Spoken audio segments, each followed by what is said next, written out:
Okay, so then we are live now. Oh, Uh, shoot. I guess let's go ahead and start with the intro first this time. I'm Matthew Brown. I'm Brendan Murphy, and this is a few good movies. Here we go. And this week, we are covering a very good movie. We are covering True Romance, Wow. directed by Tony Scott, written by Quentin Tarantino in the year of our Lord 1993. This is an interesting one, man. I'll tell you what, it's a movie that I've only watched twice. This is the second time I did for this podcast. Okay. But and going in, I was just like, yeah, I remember most of it. Like, it's a Quentin Tarantino movie, but it's also and I think because it's directed by Tony Scott, it doesn't have as much of that Quentin Tarantino feel that you would have if it was a movie directed by him. Definitely. But the first time I saw it, I didn't even know it was written by Tarantino. It was so not. I just thought it was a good movie. That's what was. Then I found out it was written by Tarantino. That's when I watched it 40 times. But yeah, totally. You really, really, really it doesn't feel like any other Tarantino movie at all. Yeah. I mean, especially because Tony Scott is his own kind of monster. Okay. You look at his body of work, he has his own distinct style, distinct voice. This is a guy who did Top Gun, Beverly Hills Cop 2, Days of Thunder, and then after that he starts doing Crimson Tide, Man on Fire, stuff like that. He becomes one of Denzel's directors, which I think he's a guy who does not get enough credit for because I said, the movies I just listed, Top Gun, one of the biggest movies of the 80s. One of my favorite movies. So good. Essentially, he was already kind of a movie star before then, but cemented Tom Cruise as one of the biggest people in the world. I gotta be honest, you pretty much nailed that, because before you just said that, I was gonna say it right after you were done talking. Anybody who hasn't seen that list of movies that was just listed off, go ahead and watch those. Those Man on Fire. Great. Oh my God, it was such a great movie with Denzel. Yeah. He's like the bodyguard. Mm-hmm. Oh man, isn't that's the one with Dakota Fanning as he's protecting her, right? Yeah. She plays a great part in that. That's a whole nother day, but Man on Fire is fantastic. And it's always a little tough to talk about him too because of how tragically he died. I think around 2012, something like that. But well, how did he die? That's really, I would love to know that. He suicide. Oh. Yeah. It's very sad. But R.I.P. Yeah, it's just and obviously I don't know the reasons why or whatever like that, but for sure. Truly this really special voice, and to see him kind of take on a movie like True Romance that is written by someone who has one of the more unique voices that has ever come to Hollywood, and to see that melding of those two is really something special that I don't think you get to see a whole lot. I think you see, especially with Quentin Tarantino, who is someone who, every movie that man has written or done is 110% him. It's very hard to take his signature away from something. And for Tony Scott to, still be able to take it over and make it his movie is kind of amazing. It is. I also would say that in my opinion at least, the only reason he was able to do it is because it coincided with Tarantino's first movie, Reservoir Dogs. Yeah. I think, let's put it this way: if True Romance would have been been made after, let's say, Kill Bill, I don't think I would have been able to appreciate. I would have been that missed it. That's not it to me. No. So I think it was a unique time where you've had Tarantino, who he's think about this: he's got the script of Reservoir Dogs and True Romance in his back pocket. Those are the scripts that he's got wrote. He's like, okay, I'm gonna. It was because he couldn't fund both of them, right? That's why he gave it to Tony Scott to do it. I think it's a couple of factors. I have something pulled up right here. Okay. But yeah, it's basically something along the lines of okay, I have these two scripts. I can't make both of them, whether it's time, money, whatever. Right. But essentially he's like, okay, Tony, so here are these two scripts. Pick one. Which one do you want to do? And he loved both of them. He really wanted to do both, but I think he made the right choice. I think True Romance is the right choice for Tony Scott to do out of those two movies.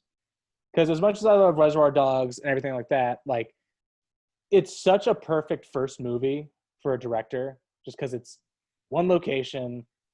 You have like your main cast with like 6 or 7 people. You don't have to deal with some extras or anything like that. Mhm. Like, if True Romance is Quentin Tarantino's first movie, that's a tall order. Like, 2 major cities, you got Detroit, Los Angeles.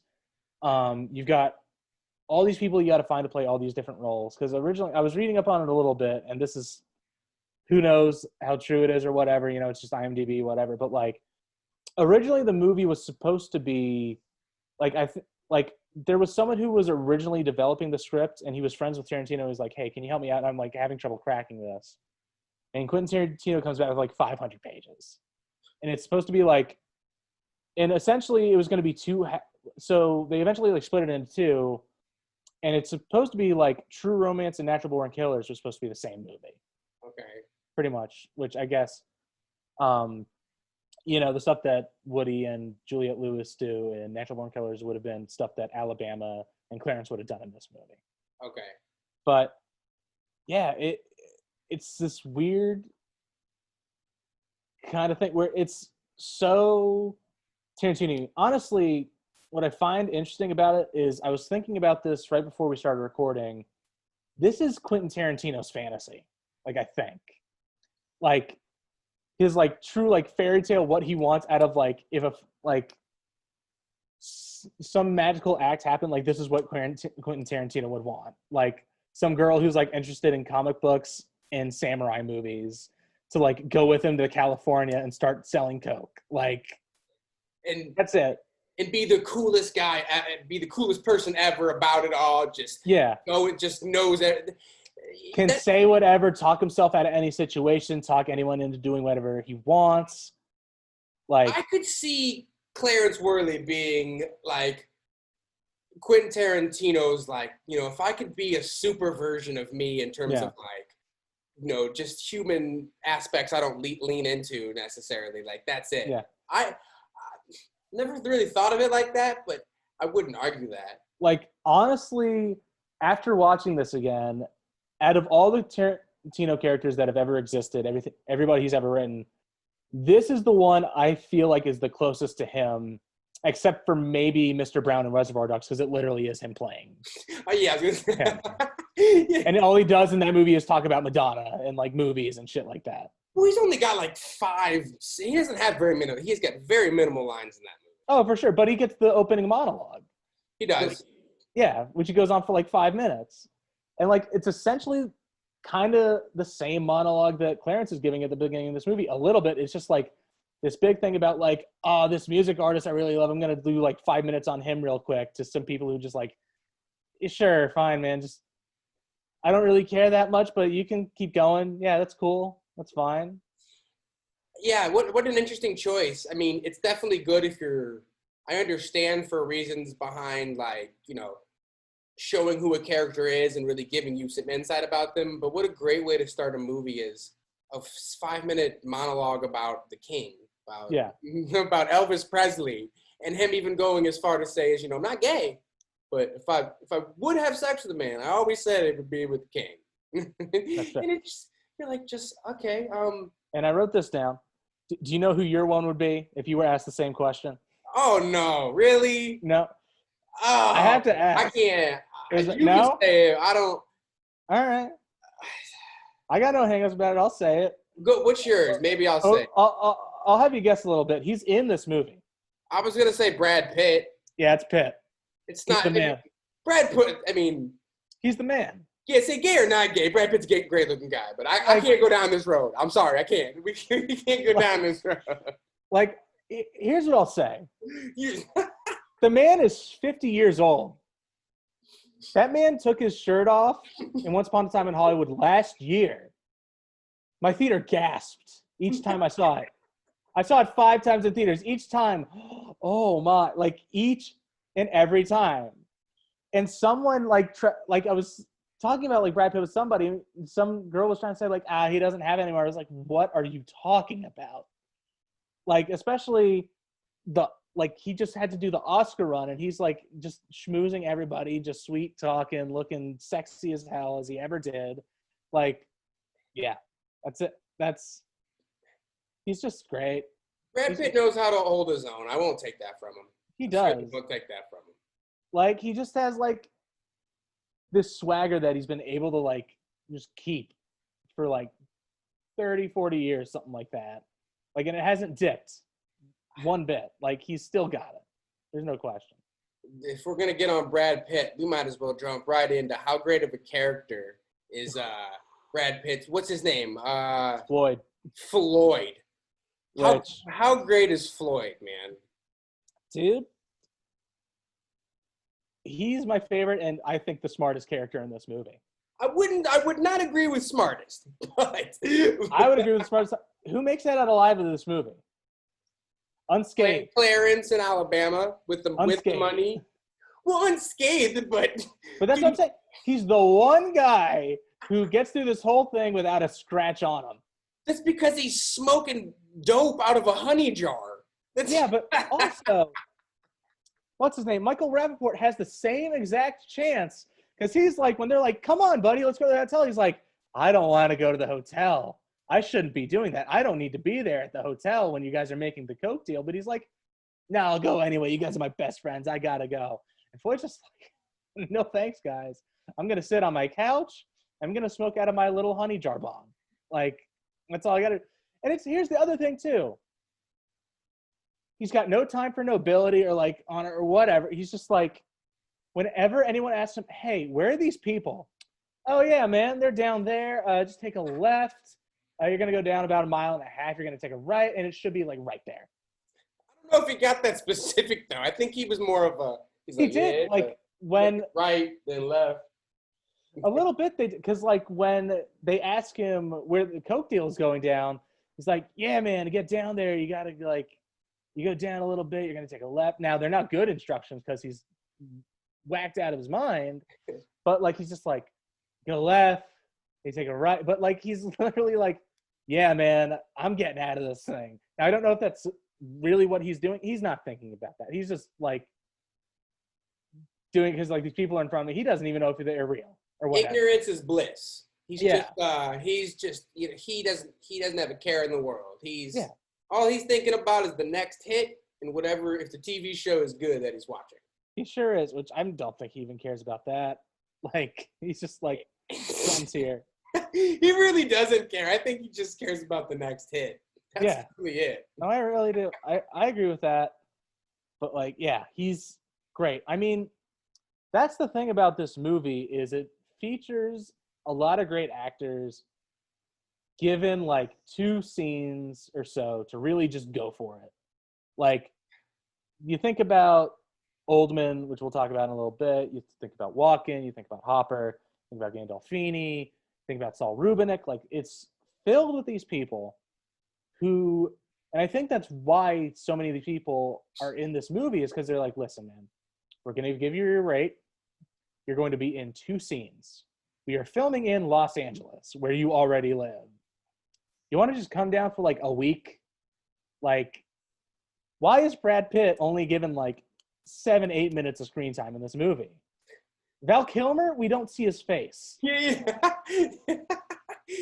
That's crazy. It is. It's really interesting the things you're saying. Also with what you were saying about like the Reservoir Dogs. These are a lot of like logistical things that's like how you make movies in terms of like budget, how you can get these people on it. Like I said, are they going to, if he would have asked Christopher Walken to, hey, you want to fly out to, you know, if they'd have shot it in Detroit, you want to fly out for 4 months and I'm going to have you in most of the movie. You know how much more money goes into that. Yeah. You know how absolutely. much, it changes everything. And like, those are things I honestly never thought about until you're saying it right now.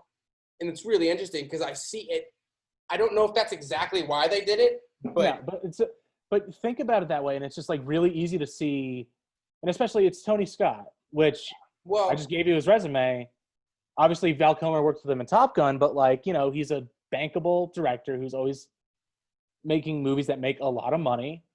Like, gave Tom Cruise basically like the career he was going to have like right after. Okay. Like, who wouldn't want to work with him? And especially Reservoir Dogs came out the year before. I don't know how early people saw it before they signed up to do this movie, but I'm sure they're like, oh, this guy Quentin Tarantino, he's a good writer. Let me read the script. They're like, yeah, I want to be in it. Absolutely. Especially all the power that, unfortunately, Harvey and Bob Weinstein produced this movie, but they had some pull for sure. Yeah, well, unfortunately, I mean, I'd like to believe that Tarantino had no clue, but Weinstein, except for I think his last movie, produced all of them. Yeah, 100%. Yeah, because I remember that was the big thing about Once Upon a Time in Hollywood, is there was a bidding war because who wanted to get the Tarantino movie, and it was Sony that got it, right? Yeah, Sony got it. Yeah, Sony ended up winning out the rights to that. Which, I mean, big payoff. I think it grossed over $100 million. Like, I'm so happy a movie like that made that much money. Yeah, on the other end of the spectrum, I still wanna lose my mind when I think about Tarantino. They had a bidding war for his movie, and Martin Scorsese's got De Niro, Joe Pesci out of retirement, and Al Pacino, and he's got to go through Netflix because nobody wants to pick up the budget. Yeah. To this day, man, I could go to every top executive and act like I know exactly what I'm talking about and just yell at them because what were they thinking, dude? See, I get it why Paramount didn't do it. Because Scorsese did Wolf of Wall Street. That was a big old hit for them. And they're like, yeah, man, do whatever you want next. And then he did Silence, which also cost a lot of money. They had to go to Japan. They hired a lot of big actors. And that movie flopped hard. Like, I went opening night to go see that movie. There were maybe 5 other people in there for a Scorsese movie starring Liam Neeson and Adam Driver, I think a year after Star Wars. I've never actually seen Silence. Is it any good? Yeah, it's great. Okay, I'll have to watch that. That's crazy. A Scorsese film and nobody showed up. I mean, I didn't know about it, so I guess that tells you right there. Well, that's the thing, because Paramount botched the release. They released one trailer like 2-3 months before the movie came out. As a director, we're just going on a little tangent here, but as a director, how do you isn't there some sort of complaint that comes in there? Like, what happens there where you're like, how do you just miss the release like that where you don't advertise at all? Or I don't know if you know the answer to this question. I'll give them this. It's a very hard movie to sell. Okay. Too. Because, well, I just said it's a Martin Scorsese movie, Liam Neeson, Andrew Garfield, Adam Driver. It's a movie spoken mostly in, not mostly, but like a good portion is spoken Japanese. Okay. It's a very hard movie to watch. Like, it's I don't know what it's about, but it's basically about these 2, I think, Spanish missionaries who are sent, and the 2 Spanish missionaries are Driver and Garfield, but they are sent to go find Liam Neeson, who was one of the first missionaries they sent over to Japan. Okay. And like the Japanese, I guess you call it the hierarchy or like whatever, like the government essentially is like cracking down on missionaries or just like any outside kind of religion or anything like that, because they want to preserve their culture within Japan. And it's this really heavy movie about faith, about when does faith become selfish. Like, it's a heavy movie, and there's a lot of like pretty rough torture scenes, like tough movie and a tough one to sell. But also, it's a Martin Scorsese movie. Like, you would think that a movie like that would have like picked up a lot of Oscar play. It didn't really. Like, I remember being like super pissed about like some of the movies that got nominated for Best Picture that Silence didn't get anything over. Like, Suicide Squad got a nomination that year. Silence didn't. Suicide Squad sucks. I'll go on record and tell you that. Oh, we'll all go on record and say that. Suicide Squad sucks. I'll say it again for people who are listening. Yeah. Silence doesn't have as many Oscars as Suicide Squad does, which is not good. But yeah, man, but yeah, like going back to like the narrative, but like, it's just like Scorsese was working off of a bomb. And I think just Paramount was like, man, we just took a huge bath on this last one. I don't know if we can do it. I mean, Paramount itself is already like kind of like not a huge player these days anyways. They're not making that much money. It's not like they're Disney or Universal. Okay. So I think they were just like, yeah, we can't do it. Disney's not going to do it because, you know. It's not their, I give you that. I'm surprised it wasn't a Warner Brothers movie. Because Warner Brothers certainly has the money to do it. And I mean, Scorsese's worked a lot with Warner Brothers over the years. I mean, they did Goodfellas, and they did, you know, I mean, most of his early work, like Mean Streets, I think is Warner Brothers. Departed is Warner Brothers. Who did Taxi Driver? Sony. Sony. So I guess Columbia. Yeah. But yeah, man, it's I guess I mean we talked about this last time, but it's a weird landscape. I mean, it's the same thing with Spike. Like, it's crazy that Spike Lee had to go to Netflix to get his movie made and all that. Thor Blood, you're talking about? Yeah. Yeah. Still got to see that. So good. It's one of my favorite movies of the year. Even though there hasn't been a lot of movies this year, but like that's up at the top. Okay. It's a great movie. Well, get back on course here. Yes, sir. You were talking about all these heavy hitters that we have small scenes. Which one do you want to talk about first? I know we kind of just jumped on Brad there for a sec. I want to talk about Christopher Walken because that scene is my favorite, but I almost want to go off on that. I think maybe we should just go in order. Like, I think that's the best way to go about all these. But I think what we need to start with first is the meeting of Clarence in Alabama. Okay, definitely. Because that is great. Like, it sets you up so well to like be invested in this relationship for the rest of the movie. Like, the moments they have together are like super magical. Like, and that score that they first play after, I guess, the cold open with the Elvis monologue and everything like that, where it's just like that really like weird Hans Zimmer score. It's like super upbeat and kind of super romantic, and something you expect that would play in a romantic comedy that's like playing over the backdrop of just Detroit in darkness.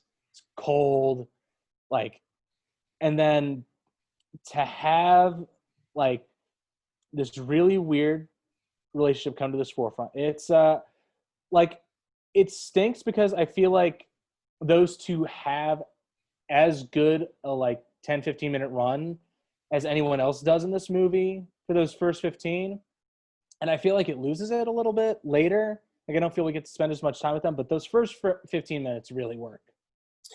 I agree.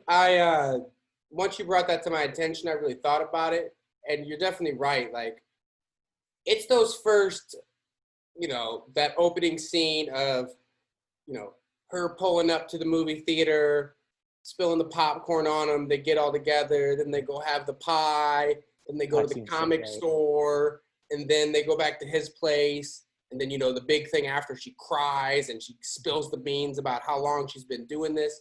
Mm-hmm. You're right. Those first 15 minutes, even though they really the narrative of those two kind of falls off a little bit, and it becomes more of like the bigger story at that point. Mm-hmm. I agree. Those first 15 minutes makes you so invested into Clarence and Alabama. Yeah. And they're such fun characters. And dude, Patricia Arquette, man. Alabama? Oh yeah. Oh my God, dude. Yeah. She's a little showstopper in this one. She knows 100%. She knows it. Well, plus she obviously that Quentin Tarantino dialogue is something you have to get used to like going through, and only certain people can really pull it off well. Sure. She knows her way around it. She knows how to work it like immediately. Like when they do like all the questions in the diner, like ask me one by one, like doing the whole, like it's adorable. It really is. Like, it's such a weird relationship to say that it's adorable, but like they're so cute together. Like you get why it happens. And I love how, because I forgot that she was a prostitute and that she was hired to do clears. Like, I knew that she had a background where she might have been a prostitute or she was working with Drexel. Mm-hmm. But like, I forget that's exactly why she bumped into Clarence. Like, I thought she just might have stumbled in the movie theater to get out of some trouble or whatever. Mm-hmm. But like, I love how, because when I started watching, I was like, this woman does not exist. Like, come on, this girl who just like stumbles upon is like absolute smoke show. Is like immediately just like, oh yeah, I want to watch all these samurai movies with you. Like, I was going back to the like Quentin Tarantino fantasy of it all. He was like, I want to go get pie with you after the movie, and then let's go to the comic book shop. I want to go see like Spider-Man #1 and like all that. It's just like, and when he finally learns, he's like, I get it now. Like, His you were just being nice, but also like she does seem genuinely into it when she starts actually getting in there and seeing like how he cares about it.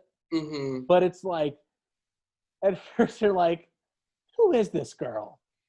I've never met anyone like I don't know a person like Alabama Worley, but I don't know many people like anybody in this movie. But still, That's a great point there, because that's what I was going to mention is like I really, really like the specificity of these characters and how kind of just like crazy they are. Like you really, if I mean, you don't learn too much about Alabama's past, no. but to think, where this girl had to come from to be a call girl for 4 days, and why did she become a call girl? And then even more, my favorite is Clarence. The way, like, where are you gonna find this guy who works at a comic book store and loves his job, and he loves kung fu movies, and he's obsessed with Elvis Presley, but he's also like a sociopath and doesn't really do well with emotions, and he thinks he's talking to the king in the bathroom. And the specificity of that character, not only within Christian Slater's acting, but I'd say more importantly within the writing of Quentin Tarantino, is so, to me, is inspiring, man. Because like anyone who's ever tried to write, like, yeah, you can write vague stuff and you can kind of do that, but to really get specific characters and details like that, I personally just know the amount of time and effort he must have put into that to achieve those results. I mean, it's why he is where he is today and who he is, and why he's, in my opinion, the best, except with maybe the Disney staff, he's the best writer in the game. And it just, this was his first movie. And I just think about, I think he did it at 27 is like his age when he did Reservoir. So I guess he would have been 28, but still like wrote around the same time. It's a solid first 2 scripts. Are you kidding me? That's why I said earlier, like, imagine in your back pocket, you've got, if I was sitting at this desk I'm currently at, and I had True Romance right here and Reservoir Dogs right here, I'd be sitting back going, well, boys, life's about to change. Because dude. Well, it speaks to the personality of Tarantino too, which I think Clarence has the same kind of thing, but like the man can talk himself up. He really can. Like he knows how to like, because you look at these 2 scripts, because like, here's the thing. If I wrote those 2 scripts, I don't think I could sell them because they are so different. They are so crazy. But I think Quentin Tarantino has a way of being able to talk about his movies, being able to talk about film, and being able to sell himself as an artist that like, he gets it. Because like, especially like now, if say Quentin Tarantino doesn't exist, but like those 2 scripts still exist. Like I don't know who could go in and sell these 2 movies to like get made today. Okay, that's a great point. And a real great point, bigger than just this movie and Tarantino, is we were talking about an artist being able to sell himself as opposed to selling that he's a writer or he's a director or he's an actor, but just his own enthusiasm of his own movie and his belief in it. And that on a whole bigger scale is like, that's what every person, we can go bigger than art. That's what every person needs is to have that own like belief within themselves and that own enthusiasm, because people feed off that and they will give you a chance when they see things like that. And they'll be like, wow, this person really cares. And I mean, if they're willing to say it this passionate to me where, they're running out of breath trying to, because Quentin Tarantino, you ever listen to his interviews? I know you've seen them. This man will talk your ear off until people are like, all right, because he just, he loves it. It's like, we can compare it to this, and then you can go to this, and then there's this other thing about, have you seen the movie? And he's naming movies you've never even thought of, and you're like, see, like, he's so pure. Yeah. Like, I think that's the reason why Alabama falls in love with him, is because of all of that. And like, I've always had this whole thing with him where I love Quentin Tarantino. He's one of my favorite filmmakers, one of my favorite screenwriters, one of my favorite directors, all that. I would never want to have a conversation with him. Never in my life. I'd love to. I want to talk. I know. Out. But like, I'm just saying, like, I feel like I see him in interviews. I'm like, I couldn't handle it. I'm out. Because like, even like, one of my favorite scenes in the movie is when Clarence is at the burger shop and this guy's just like reading a magazine about Elvis. And he's just like going on about 6 minutes. And I'm like, and the guy's just like, Uh-huh. Cool, man. Yeah, I gotta get going. I'll see you like it's just like he has that thing where it's just like he goes on and on and on and on and on and on and on. But watch it again. The beginning of the conversation, he's kind of But then once Clarence goes into the specifics, he's like, this is the best article I've ever read on him. And he breaks down why people thought he was good looking. The guy goes, wait, thanks, man. Like he gets like something genuine out of it, I feel like. And that's where the gold in it, I think, is that like, if you see somebody so passionately just doing what they like and just being so into it, you can't help but like feed into it and be like, nice. In terms of like Clarence with the King or Tarantino selling these scripts or, with anything, or the reason Alabama, that moment when Clarence is talking about Spider-Man and I love the shot. The cinematography here is beautiful where they just hold it on Alabama's face and Clarence is talking and he goes back and then like he goes back and then she just, and her eyes are just stuck there. And you can see she doesn't care if he's looking or not. She's like falling. That's that moment. She's like, call girl, no call girl. This person, I something about this person I like. And then eventually he catches it and they kiss and you know what happens from there. But of course, all wrapped up in here. It's all about that enthusiasm. It's powerful. It's so powerful and it's raw and it's genuine.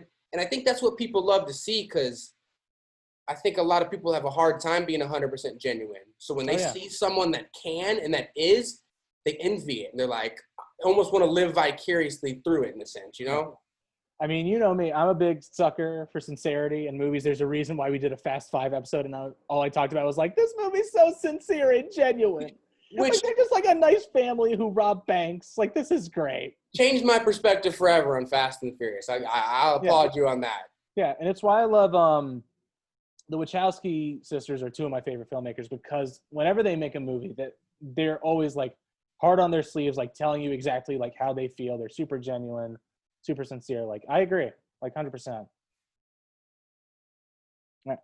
Nice. So I guess this should so Alabama's call girl works for this guy Drexel, right? Played by Gary Oldman. Well, talk about Drexel, please. Dude, I was really scared going into it.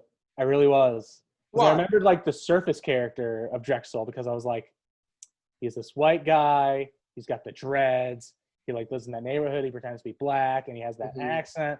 And I know obviously Quentin Tarantino's dialogue tends to not be too kosher, especially back in this day, which we'll talk about later. Yeah.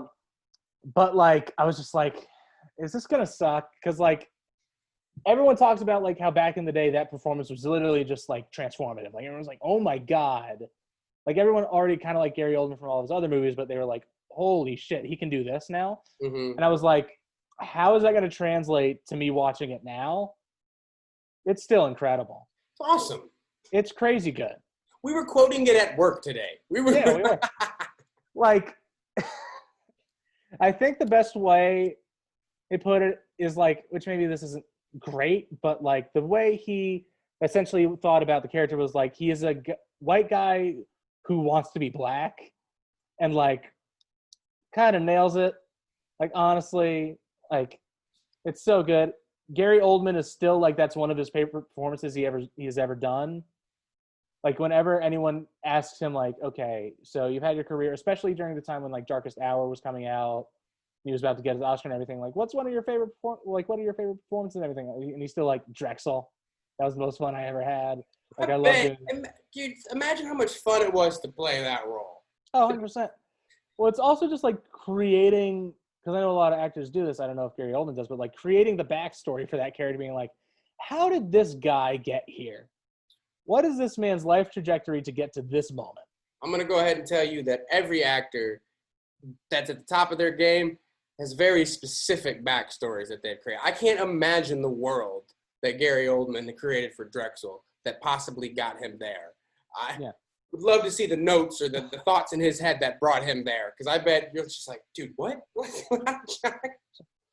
Yeah, like I don't know how you come up with this guy. First off, then actually have someone like approach someone else like, hey, this guy, you think you can bring him to life in a really convincing way and be like, and that guy be able to take it on and then do it? And he's so entertaining to watch. The like interrogation scene, like keeps you on edge the whole time. Like you never know exactly where he's going with anything. Especially since the intro to him is like joking around with Samuel L. Jackson and like two other guys, and he just blows them away in like. I was just gonna say, since we're talking about Drexel, let's talk about that scene because that's such a fun scene. You can continue with what you were saying, but I definitely want to get into that opening scene where Samuel L. Jackson talks about everything. That's it. It's just like he keeps you on your toes. Okay. The whole time. He certainly does. I guess we'll jump back to the scene, the interrogation scene. What I would really love to know if it was written in the script or if it was an acting choice to take that lamp and push it back and forth. I feel like that couldn't have been wrote in. It seems way too perfect that I feel I could be wrong. Obviously, I have no clue. Yeah. But I think it might have had to have been because how else are you going to get a lamp that goes that low? Like, dude, that lamp is on the floor. It really is. It's obnoxious. It's an obnoxious. It's like right over where he's eating. He's eating like, above it. He has to like go under the lamp and then pull his fork out from out of the lamp to eat his food. It really is kind of crazy. Yeah. Like, I don't know, like, if it was something that Tony Scott or whoever else came up with to be like, hey, wouldn't it be cool if this was actually more like an interrogation? Like he has a light that he can shine on Christian Slater and stuff like that. But like, yeah, man, it's so good.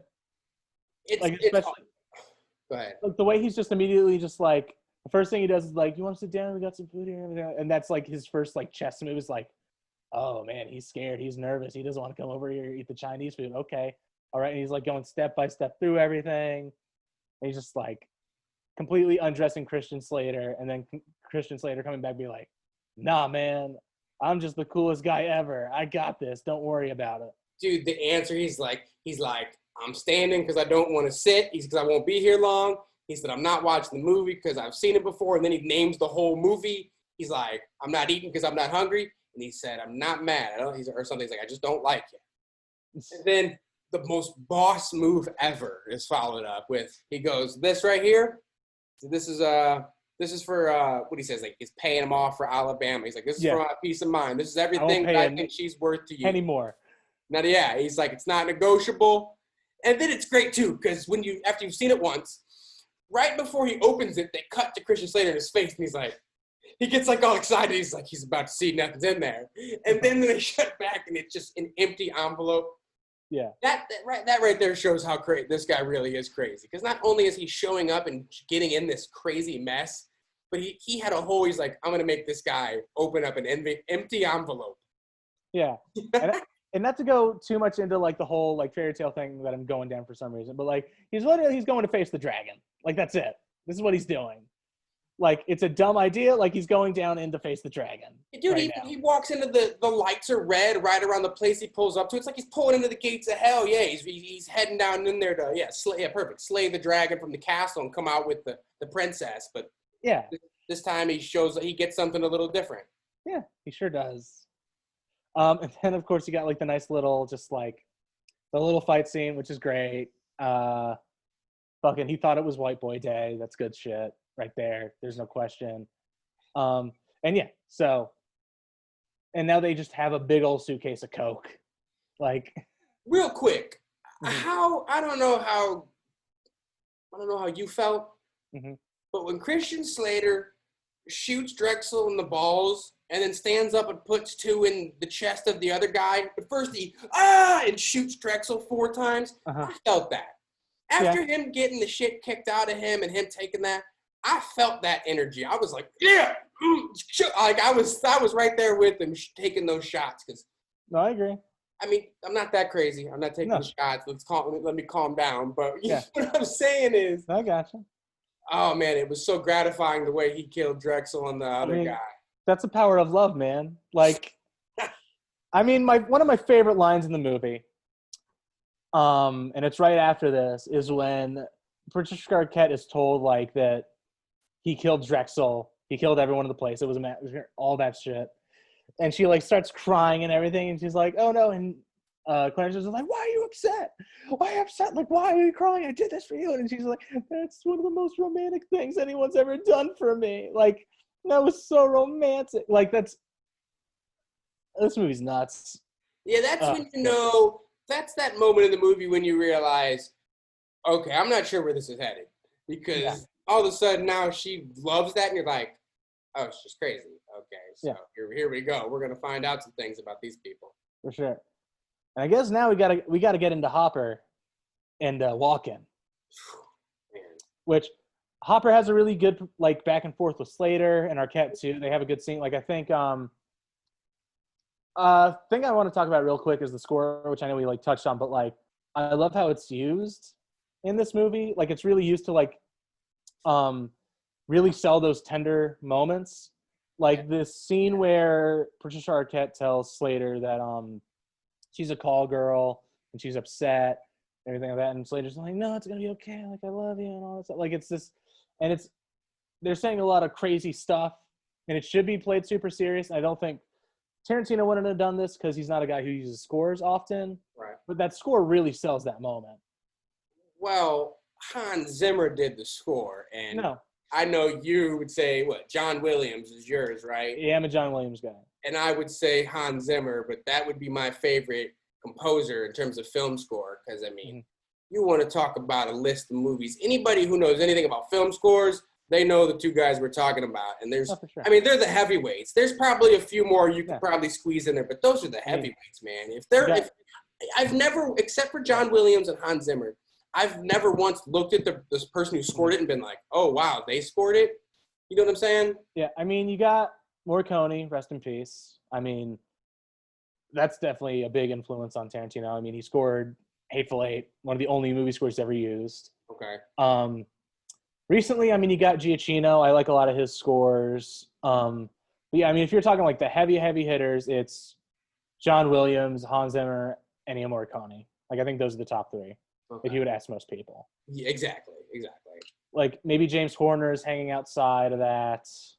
I'm sure there's one or other two we're forgetting, but like those are the guys that you're usually talking about when you're talking about like some of the greater composers. Yeah, because those guys you just said, if you take somebody who's not like a film buff or who doesn't really pay attention, I bet you they wouldn't know those other two people. They might, but I would say like your average everyday person, some still might not know John Williams and Hans Zimmer, but most people, if you were like, oh, Hans Zimmer, they'd be like, oh, I know who that is. And they'd probably name a movie he didn't score, but they would know who he is. Yeah, for sure.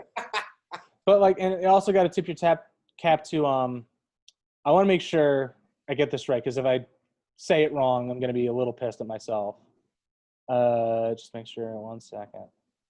Yeah, but like also like you got to talk about like, for something like the Disney movies, like Alan Menken, Howard Ashman, like those guys had a good hand and stuff like that. I mean, yeah, Disney's the whole. I look at Disney as like its own element with the writing, all of it. Disney is just its own machine, man. No, I know, but like you got to admit that like the score and the music for those movies, like those movies are not as memorable without all those songs. I have the Up soundtrack on my Spotify playlist. Okay, like yeah, I feel you. Oh. You have like I got my Disney playlist that's like 80 songs deep. Like I know, but like and especially like Zimmer, like the only movie he's got an Oscar for was Lion King, which is absolutely crazy because I mean we could go on Inception. I mean Dunkirk is a different score Dunkirk is probably my favorite. It's not in terms of like a score, but if you pay attention to what he did with like those ticking and things like that. 100%. Might be my favorite score of all time.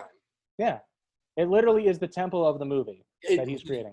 Amen. Nailed it. It is. Yeah. I've never known I mean, I guess they do to an extent. Let me not downplay what people who score movies do. But I've never seen a tone so blatantly set than in Dunkirk with that. And it's actually, I should not say not blatant. So subtly. It's you don't even realize it's there. Until all of a sudden you realize you've been hearing a ticking the whole movie. Yeah. Well, because especially that movie's one of the best sounding movies I've ever watched in my life. Like I remember I saw that shit like 3 times in IMAX just so I could like I knew I needed to like hear that sound in those speakers as many times as possible. Hearing those planes. Yeah. Like and literally I worked at a movie theater, the summer Dunkirk was out, and Jealous. I would like walk by a theater playing Dunkirk. I'd hear like, oh, it's that part of the movie. Okay.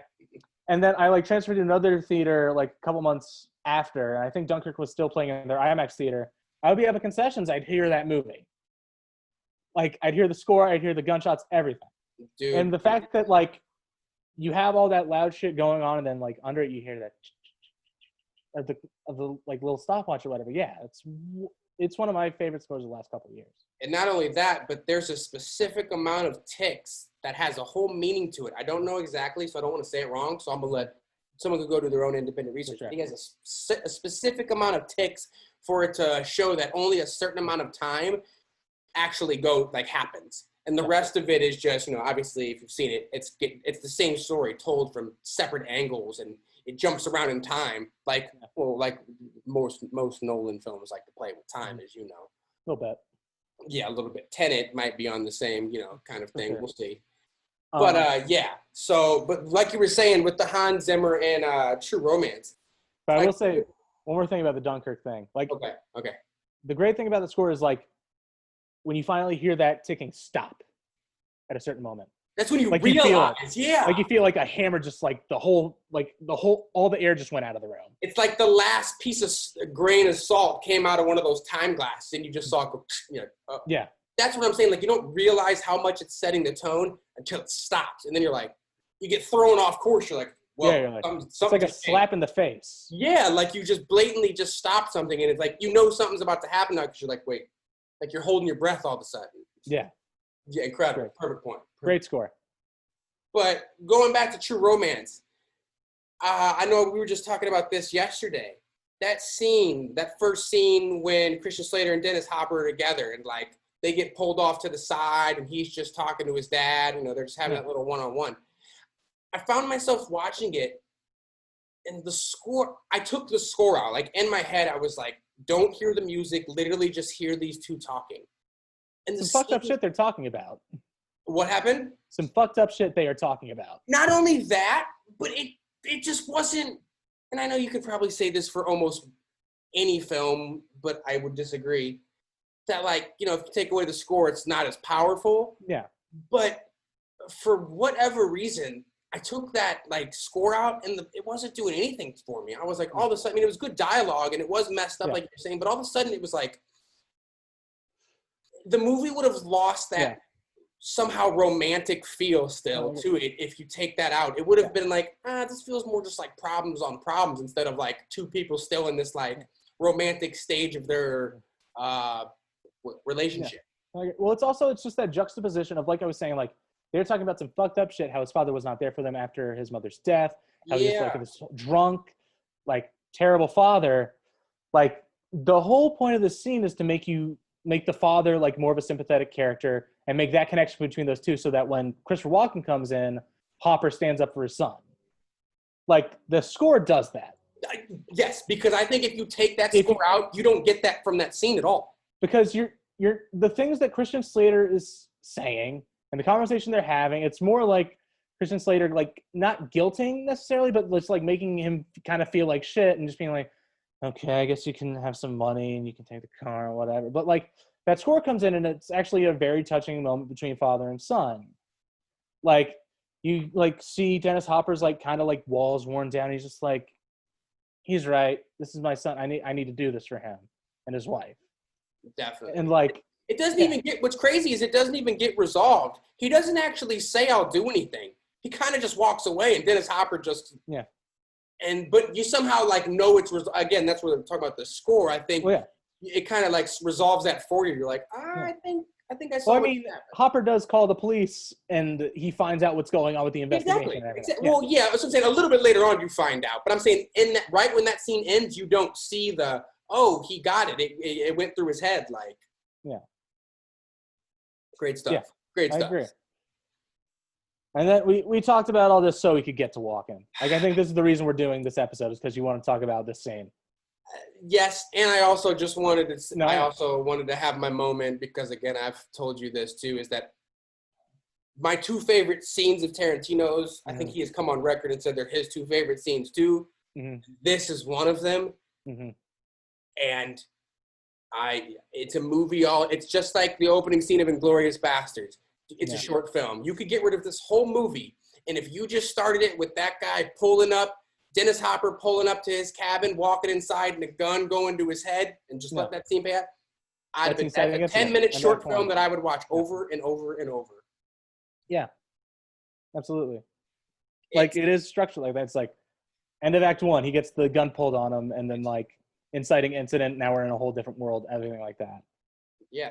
And then the second act is Walken doing his whole thing, is like, I know liars, I can sniff out liars. And then the third act is like Hopper accepting his fate, like, yeah, I'm not getting out of here unless I sell my son, which I'm not going to do.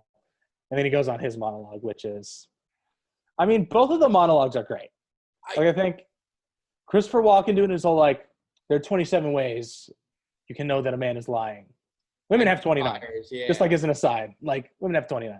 But, like, it makes me sad that, and I've told you this before, but that Walken doesn't do more Tarantino stuff. Because each time he shows up for, like, a 5-minute thing in a Tarantino movie, he's perfect. Yeah, that's what makes it perfect, I would think, almost. Yeah. I mean, I could certainly do more Christopher Walken any day of the week. Yeah. But I think, I don't know. It's just like Christopher Walken has a certain rhythm, and I think Tarantino knows that, and he taps into that. And he likes it specifically. Exactly. Because Tarantino, Walken, not that he doesn't have range. I'm not saying he doesn't. But you kind of know what you're going to get when Christopher Walken is in the movie. You're like, okay, I know what I'm going to get here. Yeah. Well, it's like this thing where, and I think Keanu Reeves has a very similar thing too, where it's just like, he is a great actor if you know how to use him. I remember you went on this with the whole, like, because his career kind of fell off after Matrix, but then how John Wick revived him because he was a good director. Yeah. Well, it's not even that. It's just like, you either know how to use Keanu Reeves and his specific energy, and it's same for Walken, or you don't. I would agree. Now, Keanu Reeves is this guy who became a huge movie star after, like, being in a bunch of action movies, and people were just like, oh, you're a movie star. We're going to plug you in with a bunch of different directors. We're going to put a lot of money behind you. And that's not the way. Like, he's a secret weapon where it's just like, I'm going to use this guy for this exact purpose, and it's going to work because I know that this guy can do it. Well, I would say that's what Tarantino pretty much does with all his movies. Granted, he makes bigger roles for these guys, but he's very much so, like, he uses... He's an actor's director, for sure. 100%, and he knows how to take specific things, qualities that those people just have, and find good ways to use them. Like Uma Thurman in frickin' Kill Bill. I don't really know another movie where I'm like, dude, did you see? Now, I might be wrong here, so you can certainly stop me. But I don't personally have another movie from Uma Thurman outside of those where I'm like, oh, dude, she'd be perfect for this. Or, ooh, I could really see her doing this. Now, maybe I just don't know Uma Thurman well enough, and I haven't watched enough films by her. But that's fair. That's my personal take. I mean, those are definitely the things you think about when you think of Uma Thurman are those 3 movies, and not too much outside. For sure. Like, 3. What's the third one you're talking about? Because I'm only thinking about Kill Bill. Well, there's 2 Kill Bills, and then there's Pulp Fiction. Oh, Pulp Fiction. Yeah, dude. Wow. Absolutely. Yeah. But, like, that's what I'm saying. Like, obviously, like, I feel like there are other people, like John Travolta, Brad Pitt, DiCaprio, a bunch of other actors in these movies can do other things. But I think people can, like, they can act in certain ways in other movies. But I feel like Keanu and Christopher Walken, I don't think they're pigeonholed, and I think they have range as actors, but you can't use them in a way that you'd use like a Brad Pitt or a Leonardo DiCaprio. 100%. They're not like as moldable characters. And people who aren't willing to use Walken or Keanu Reeves in the way that they're supposed to be used are not, like, they've already lost. Yeah, I see what you're saying. Yeah, it's like, I get what you're saying. Yeah, it's just like it's trying to put a square peg into a circle hole. Like, it's just like you're already going to miss it because you don't got the right piece. Like, him in Point Break, Keanu Reeves in Point Break is a performance that, like, should not work usually. Even in the movie itself, it, like, kind of doesn't work, but there's something about the way Catherine Bigelow uses them that performance, even though it's technically, if you want to get down to it, is not the greatest performance, but it works so well for that movie. Okay. Like, some of the biggest moments, you're like, this is why you need Keanu Reeves to be in this movie. Okay. And it's the same thing with The Matrix and same thing with John Wick. Like, if you know how to use that actor, he's going to pay out like a slot machine. Okay. And I think Christopher Walken definitely pays out like a slot machine in this movie. I mean, like I said, the heaviest, the best scene. And Yeah. I wanted to go back real quick because you were just talking about those two ending monologues. And I know, like I said, we kind of riffed on this a couple days ago. But what makes this scene so beautiful in terms of written, like just dialogue, and as I could see why a writer would be extremely happy about it, because those two ending monologues is something very simple. It is Christopher Walken saying, "You're lying to me and I know it. If you do it again, I'm going to kill you." Yeah. And the response is, "Go fuck yourself, kill me." Yeah. But it gets told in a manner of human lie detector, Sicilian, this is how I was raised, yada, yada, yada.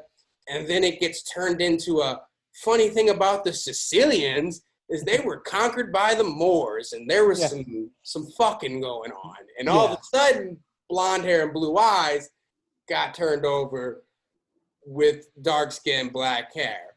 And then one of my favorite lines, which is definitely racist, but I mean, I didn't write it, so I'm going to say it. But he says, "You're part eggplant." Yeah. And then even like this, we're talking everywhere. Walken starts laughing. Who has the perfect response? "You're a cantaloupe." Yeah, dude. Yeah. Which is that perfect delivery too that only Walken can give. And then no one else can say, "You're a cantaloupe." No one can say it else like him. Like, it's perfect.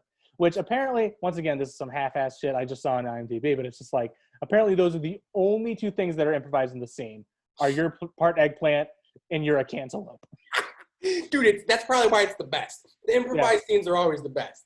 Yeah. Well, it's also just like, go ahead. I think the reason that monologue works so well is because of Walken's reaction. Like, I think it's a good monologue on its face. It's really funny. It's really interesting. And it gets to the point of just like, I really want to insult this guy. Yeah. And I know this is going to drive him crazy. Yeah. But like the way that he just starts laughing, just, what the fuck is this guy talking about? Because he doesn't even know the point, like where he's going with it. He's like, what is this guy telling? Because it's super vague until at the end where he just goes, like I said, "You're part eggplant." And, he says another word, but. Yeah. And it's just, I agree. Christopher Walken's reaction really is what really brings the scene to the other level. Like, he's not just laughing because it's also, now TV usually employs it. I'm glad they don't do it as much because it kind of stinks whenever they use it. But the laugh track, it goes back to that. Like, it's just like making the audience know you guys can laugh at this because the scene is so tense before. I was gonna say, dude, perfect. So what makes it so much better is if Christopher Walken does not laugh there, you have a scene that I think stays tense and really just kind of stays at that level all the way through, because then your response is Christopher Walken stands up, boom, I haven't killed someone. It's a very intense scene, but then, and it's still tense, but then all of a sudden, because he laughs and he starts having fun talking like that, it's almost like even in the middle of this tense moment, it's free. It's free to go up and down. It's free to tell that, again, I'm going back on acting classes that are influencing some of the things I'm saying right now, but like as an actor, to allow scenes to let go and be free and allow them to go like this, which, I mean, these guys are the best in the business, so they know what they're doing. It makes it so much more real and so much more fun and entertaining to watch, because if that would have just been two people mad the whole time, it would be cool, but that's just it. It would only be cool. It'd be like, all right, that was a cool scene, but it's memorable because of just how all over the place it goes in a span of 6-7 minutes where you're just like, Jesus, man, I just lived the whole life here. 100%. Yeah. And just like, Walken absolutely sells it. Just the way he starts like kind of, because he's supposed to be like the mob boss who's intimidating and like keeping a straight face no matter what in whatever happens in the situation. But like the fact that he breaks him. Yeah.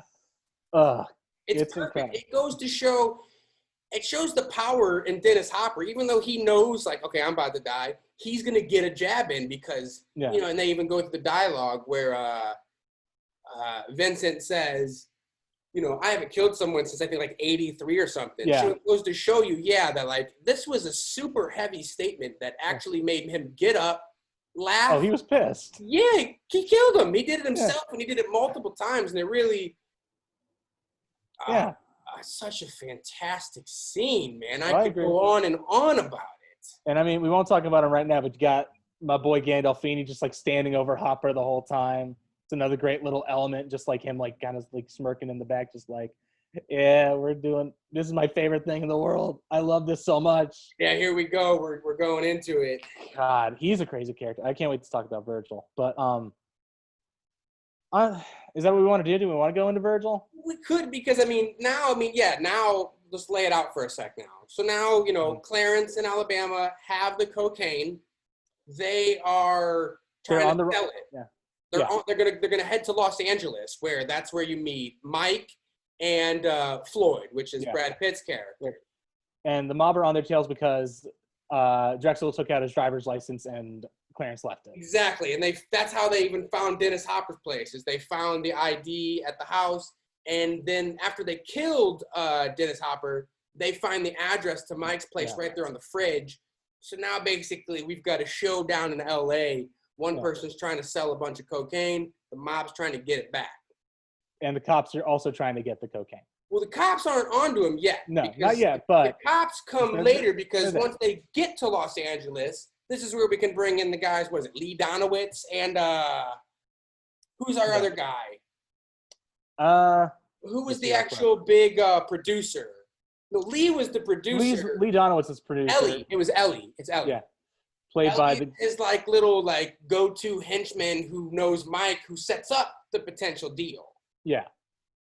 Which, fun scene, gotta say. I mean, there's one of my other favorite podcasts I listen to is Three Watchables. It's a Ringer podcast, Bill Simmons, all that good stuff. It's a nice, just fun. It's basically like your dad gets to talk about movies. It's great. But they have an award. Like they do a bunch of categories, like best scene, best moment, what hasn't aged well, what has aged well, that kind of stuff. Okay. But for a long time, they have an overacting award for every movie. And for a long time, it was called the Saul Rubinek Award because of True Romance. Because this man is going off the wall in this movie. He's great. Fucking don't flip me off, I'll have you killed. That's great. And of course, we'll talk about it later, but everything he does in the hotel room is just bonkers. He's great in this movie. You're talking about Lee, right? The producer? Yes. Yeah, dude. He really is a character. Ellie, Jesus, it's Sunday. What are you calling me on this phone for? Yeah. Just the exact caricature of douchebag Hollywood producer of movies. That's it. He just literally took that I'm going to take this to a cartoonish place, and he goes all the way with it. And it's incredible. It's pretty awesome. It's great. And then Elliot, poor guy. Jesus, he gets put through the ringer in this one. Fuck Elliot. He's a fucking rat. I hate He's a rat. He's a little bitch. He's a rat bastard. I agree. I would have never been friends with someone like that personally. Sure. Yeah. No, you shouldn't be. Bad guy. But there's points where you're just Jesus, I don't know if you should get it this bad, but he does get he sucks. There's no question about it. He sucks. I mean, he just has no backbone, dude. He's hardly a man. Yeah. Why is he having a business meeting in a theme park? He should have squashed that immediately. It's no, I'm not. He's scared of roller coasters. Yeah. He says, I still have a business meeting on a roller coaster. I'm just dude, what are you doing? See, I get it. You guys want to be in a public place, but if you want to move this cocaine, we're going to be in a diner. I'll see you there. I don't know. I was a huge fan of the roller coaster. I feel I'm not saying it's not great. I'm just saying from a standpoint of him, it's no, it's a Sunday. I don't want to go to crowded Universal Studios or Disneyland or wherever they are, probably a Six Flags or something. Yeah, I'm not going out there today. No, thank you. We're going to meet at a diner, 10 minutes from my house if you want to move the cocaine. All right? So you got some specifics. If we're going through Brendan, you've got there's an asterisk by your name if we're going to move this coke, huh? I mean, listen. Well, they keep on talking about how we don't trust you guys. And I don't know, you guys are kind of shady. Why don't you act like it then? Don't meet them at a roller coaster. This is insane. But like I'm saying though, it's fun. It's a great way for like a movie to do it. Definitely. Like it's crazy because it's once again it's shaking him up. It's just like the guy's gonna be like super, just like he's not focusing on like what everyone's actually saying. He's just like, oh, we sent him on a roller coaster. I want to get off. I want this day to be over. Please get me out of here. Okay, yeah, you want to move your Coke? Please, let's do it. See ya. Bye. Later. Yeah, literally just puts him on the phone. Yeah, he's almost throwing up after he's throwing the water in his face. He's like, oh, this is terrible. Mm-hmm. Saul Rubinek just driving down whatever California highway, just yelling the whole time. I'm going to assume that's PCH. Probably. Yeah, you would think. I mean, it's mountains. There's a beach. You can kind of see. Yeah. I'll assume. Could be wrong, but I'll assume. I mean, big Hollywood producer. He probably lives in Malibu, something like that. You would think. That's where I'd be. That's the move, for sure. I'm headed there actually next week. I'm moving out of here, heading up to Malibu. Oh, dude, good for you, man. Congratulations. You know, it's those big paychecks I've been getting. I mean, those dollar pay raises this week, it really helped out a lot. I'm going to be honest. It put me into a new tax bracket. So I'm sure it did. Yeah, for sure. And then, so they do, yeah. So they finally get the meeting with Saul Rubinek and everything. And, you know, they're getting ready. And then we have the scene where Christian Slater goes out to go get cheeseburgers. And then Gandolfini, man, I've been waiting. So I think we've talked about this a little bit. So Breaking Bad and The Sopranos are my two favorite shows. Yeah. Honestly, after rewatching again on Sopranos, it might take over the number one spot. I'm not sure. Oh, you and me are gonna have a sword fight. You keep talking like that. You got to watch the show. The problem is you haven't watched the show. That's fine, but I'm not making any declarative statements. I'm just saying it's close right now. Like, I just keep watching The Sopranos. Like, it's just like it really, like, it sucks me in. Like, usually I'll just be like, oh, I want to watch an episode or two. Like, I haven't watched it in a while, but then I just watch the whole series again. Okay. Like, it sucks me in. That performance from Gandolfini is one of the best. Like, the reason that even that Breaking Bad is allowed to exist, or that Bryan Cranston was able to do Walter White, is because Gandolfini laid the groundwork for the next 20 years of television. Okay. And in Sopranos, he's like this guy who is super lovable, charismatic, attractive, like, got his own swagger and everything like that, but he's got this dark underbelly to him. You can see how he gets to be cast in that role from this movie. Because I think while he's doing these horrible things, he's got this energy about him where he's just kind of like, I kind of want to be around this guy, even though he is like absolutely reprehensible. But like when he's like talking with Floyd. Yeah, I was just about to say that. Like, go ahead. You're just like, oh, this guy's like super nice. He seems kind of chill. He's like talking with Floyd on his level. If you cross him, you're going to get fucked up. But like, you know, they have like a nice little like chat with each other. Yeah, Floyd even invites him in. He's like, "You wanna, like, you trying to smoke? Yeah, you wanna get something to eat or something?" Yeah. But yeah, if you cross him, you're gonna get fucked over. Because like, when he does go to see Alabama, like, there's that first little bit where like he's kind of like, I don't want to say acting gently, but like, you know, he's calm, he's cool, like he's just asking his questions. He's like pretending that he buys into the story that Alabama's feeding him. And then just, yeah, at a moment's notice, he goes off. There's this quiet intensity to him that, like, was one of the best parts of The Sopranos. It's just, like, at any moment he could go off if you, like, did the wrong thing. If you push it there, I like that. That's always a heavy thing, is when you know someone has that power to, like, dude, they could just lose it. But you see him, this goes back to, like, you know, remember how we were talking about Joe Pesci's character in The Irishman? We were like, it could be his best performance because he doesn't ever yell, but wow, are his words heavy when he speaks, and you're like, whoa, man, There's power behind him. Yeah. I'd hate to see you cross that guy. Yeah. Because you know, in True Romance, we see when he gets crossed. I mean, I forgot how violent that scene was with Alabama. He beats the hell out of her. Yeah. My girlfriend, I was watching that movie with her. She had to, like, turn away. She was like, I can't even watch this. She's like, this is tough. I mean, it was, especially because, like I said, now this is probably the wrong side of the fight to take. But, like, when I saw Gandolfini get so fucked up, like, yikes. he gets fucking hit over the head with the fucking toilet thing. He gets stabbed. The man gets burnt, like set on fire.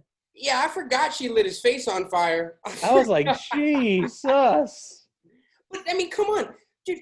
He jacked her in the gut. He No, threw he her did. through the shower door. 100%. No, it's rough. I'm not going to say that He did exactly Delphini's in the right here. No. I'm just saying, like I'm saying, I'm watching The Sopranos again, so I'm like all loving on Tony Soprano. I'm like, God, this guy is great. Like, I love the way he interacts with everybody. Like, but then to just see him like burned alive, I'm like, oh Jesus, good Lord. And that's me putting my outside stuff on it, but like, just to see like someone you like get it that bad is like rough. Okay. And especially like same goes for Arquette. Like she's like, yeah, it is real bad. It is a real bad scene. Yeah, Even dude. me, who's like watched all of his movies, I've seen this movie before and everything. I was like, this is one of the tougher ones to watch. That Because, scene like, specifically is tough, dude. Yeah, it's like you took the ending scene of Once Upon a Time in Hollywood, but took all the catharsis out of it. Like, because like, if you ask me, the end of Once Upon a Time in Hollywood is one of the more brutal things that Tarantino's ever filmed. One of the greatest as well. It's Yeah. incredible. It's totally incredible. hysterical because you have that catharsis at the end of the movie that these guys are kind of getting what they deserve because they were about to go murder a pregnant woman and 3 of her friends. Yeah. Tarantino's definitely having his catharsis because that whole scene is the reason he makes the movie is because he wants revenge for the death of Sharon Tate and killing that era of Hollywood. That happened in his backyard because he grew up in Hollywood, so that rocked him when that happened. 100%. So yeah, for sure. So like you have that catharsis. This scene does not have that at all. You're scared the whole time. Yeah, it doesn't feel rewarding that those people, because you know that they're gonna do bad. You're just like, damn, Alabama's just really taking the worst of it right now. For sure. And it's out of pure loyalty too. It's beautiful. It's hard to say it's beautiful, but you know what I'm saying? Like she doesn't fold. But it's once again, I forget exactly what the score is like during the scene, but I'm sure it's like once again Hans Zimmer like laying it in with that. Mm-hmm. Which, once again, Tarantino wouldn't have done that because he would have just put like a song over it. He would have had a song over on the radio. Which, listen, I love that shit when he does that. I'm here for it every single day. Each time that man makes a movie, I'm listening to the soundtrack for the next 2 months. Well, just if we're going to go on soundtrack and Tarantino real quick, my favorite moment possibly is in Reservoir Dogs when Michael Madsen walks out of the barn and goes and gets the stuff out of his trunk and comes back in and the song's still playing. And if you know the song and you play it through, it's perfect. It literally is like he cut that up. It's so, I was like, dude, I got so excited when I first saw that. But like, that's the thing. That's the decision Tarantino's going to make 9 times out of 10. Whenever he wants to put music in a scene, he's going to use a song. He's going to pick a song from the radio. Yeah. And then Tony Scott, being Tony Scott and having Hans Zimmer in his back pocket, is going to be like, yeah, Hans Zimmer's going to score it. And it makes that scene into something that it wouldn't be if Tarantino was over it. Yeah, I would say so because, that's I forget, like I hear you, I forget what the score actually sounds like, but it definitely makes the scene, especially when you get to like has the weight. slow-mo part when they're the blood's dripping, she shoots him in the chest. You're like, oh man, this is like it has the appropriate weight it needs to have. Yes. Well, like you think about this scene, like what it would look like. Like think about Pulp Fiction when Uma Thurman like snorts the heroin. Yeah. Like I forget exactly what song's playing over, but she puts on that song or whatever. It's like a nice groovy song and everything like that, and it's really chill. But then she snorts the heroin and shit starts happening, and that song's still playing. And you're like, this is weird. This is off-putting. I don't know if like there's the juxtaposition. Like this is still kind of a little bit funny because of the song that's playing. Right. Like, there's none of that here. No, it's very serious from the start. One thing I wanted to say, I don't know if I touched on this yet, but one thing I really like about the beginning of that scene, which I think helps with the tension instead of it just being, I'd say, anarchy, is right there at the beginning when Alabama walks in and she sees him sitting there with the gun. Mm-hmm. She doesn't say anything. She does. I think she's just like, hey. She's like, hi. Yeah, and then she just lights up a cigarette. She's like, you want one? She starts laughing. Oh, what's up? And that to me is just so, it would have been way too easy for her to come in, scream, and they start just fighting. But instead it's, hey, and let's see if she can talk her way out of it. And then, obviously it does it and it escalates, crazy. I just, the beginning of that is so, oh oh man, it's beautiful. And again, it's the power of the writing, and Mm-hmm. yeah, it's beautiful, man. I don't even know what else to say about it No, I except agree. how incredible it is. So then, I guess the last couple of performances I kind of want to bring up are Tom Sizemore and Chris Penn as the two cops. They're so much fun. My favorite line from them is when the cops actually. Oh wait! No, I'm sorry. I was thinking of the two bodyguards. The cops are incredible too. I'm sorry. I was thinking about something else though. Yeah, for sure. But just like, especially this is the year after Reservoir Dogs, and Chris Penn is in Reservoir Dogs, and to see Nice Guy Eddie be in another Tarantino movie, getting to do Tarantino dialogue is great.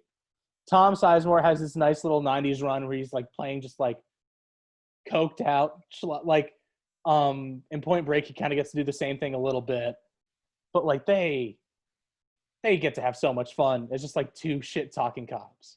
I got a little fun fact just before we keep going. Mm-hmm. The first guy, his name one more time.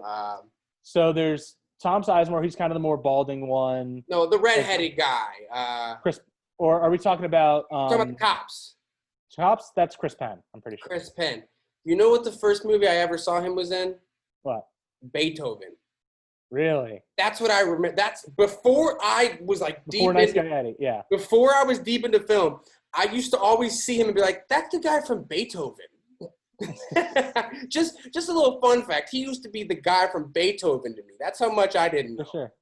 No, I mean, there's a lot of shit like that for me because I watched all the trashy movies as a kid. Because when you're a kid, you don't know any better. You just like your parent, like you just want to go see every movie just because like you want to go see a movie. Facts. And because I was so into movies, I was like, oh, I got to go see this because it's a movie and I like movies, so let's go see it. Whether it's fucking, I don't know, Aliens, it's actually one of the ones I didn't see, but like, you know, Fred Claus, like all this other, like, you know, just like, you know, stuff like that. Like Vince Vaughn, like my first Adam Sandler movie was like Bedtime Stories. And I was like, that's not the one you want to see for your first Adam Sandler movie in the theater, but just like, I was like, oh my God, I finally get to see an Adam Sandler movie because it's rated PG. And like Vince Vaughn with Fred Claus and shit, like those were like the adult guys that I always wanted to see movies of because my parents wouldn't let me. Right. Like I was finally like, okay, I can finally have my in here. Okay. Like think about like, now I hate to bring him up, but like Kevin Spacey, whenever like I first saw him, he was like, isn't that the guy from Fred Claus? That's the bad guy in Fred Claus. What's he doing here? It's funny though. It's funny how as kids the things we reference, like who we thought that person was, and then now you see now and you're like, wow, their careers are. That's like, you know, like Beethoven. Like I said, I don't think anyone's talking about Chris Penn's Beethoven scenes. No. I don't think anybody even knows he's in it. You want to know what one of my big ones is? Harvey Keitel in National Treasure. Like that's the thing. I was like, whenever I saw Harvey Keitel in Reservoir Dogs. What scene is Harvey Keitel in National? Oh, I'm thinking of Night at the Museum, dude. Okay, my bad. I've somehow, for some reason, heard Night at the Museum and Ben Stiller was in my head. I got you. Oh, good. But like, yeah, man. Like the reason I knew Harvey Keitel as a kid was because National Treasure, and then I was like, when I saw Reservoir Dogs and Pulp Fiction, I was like, oh my God, it's the guy from National Treasure. He's like the police guy. Mm-hmm. That's cool. Like, wow, how perspectives have changed and how you know Harvey Keitel, huh? Right, that's right. Now he's a thief and he's a fixer. And now he's a legend. Oh yeah, 100%. I love Harvy Keitel. He's one of my favorites. He was the heaviest hitter in Reservoir Dogs. If we're talking in like time span, like in that time, the 90s. Or was that come out in the 80s? That came out in 93. Early 90s. Early 90s. Early 90s. Harvey Keitel was the big name in that film. There's no doubt about it. Harvey Keitel was the big name. Well, because you think about who he was in the 70s and the 80s, you know, he's Taxi Driver, Mean Streets. Like, you know, Scorsese's one of my guys. So, like, when I finally got to see more of Keitel, and, like, of course, he got to be in The Irishman, which was nice. I was really happy to see him there. Mm-hmm. Because, like, you have all these guys in Scorsese movies throughout the years who, like, you don't get to see pop up as often. Sure. Like, it was sad for me because Frank Vincent, who had been in, like, Raging Bull and Goodfellas and Casino, didn't get to be in The Irishman because he had passed away a couple years ago. But just, like, yeah, to now see Harvey Keitel has these, like, different eras where he got to be Scorsese's guy. Mm. He got to, like, bring in the new generation with Tarantino and everything to all this, like, different kind of crime movie. For sure. Yeah.